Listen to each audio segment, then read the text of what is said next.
The concept of empty and full in Tai Chi can be applied to animal flow. Now in Tai Chi, that's done standing. You're on two legs the whole time. When one leg is bearing all of your weight, it's said to be full, while the other leg is empty. It's not bearing any weight and it's free to move how you please.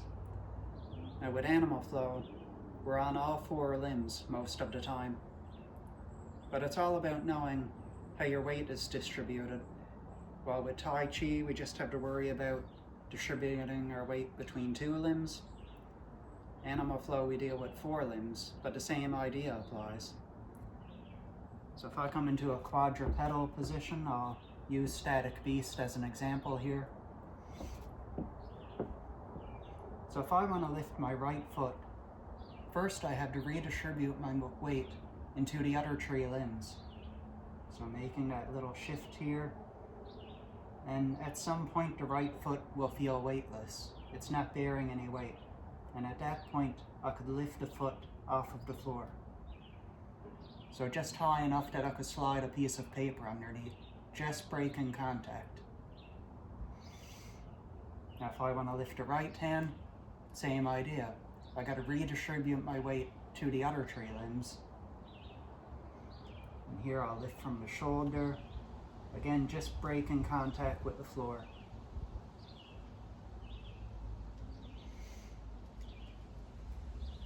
So building on that, if I want to do a contralateral limb lift, and that's when you lift opposite side hand and foot, I have to redistribute my weight to the other two limbs.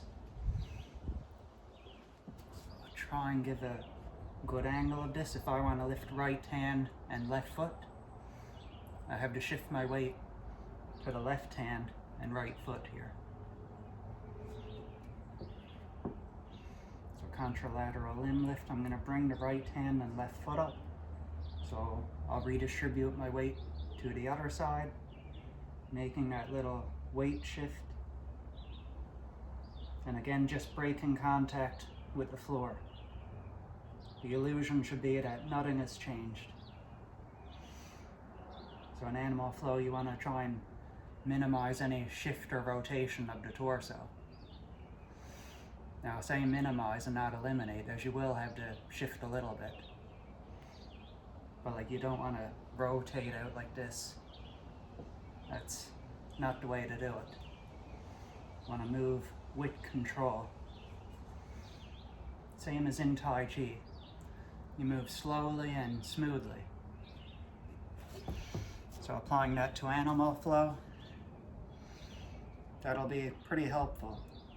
Moving slowly and smoothly to begin, you want to get control of the movements. The static activations in animal flow, those limb lifts, they form the foundation that all of the other movements build on top of. So once you have that, you have a solid foundation in place for animal flow. So try applying the concept of empty and full in your practice.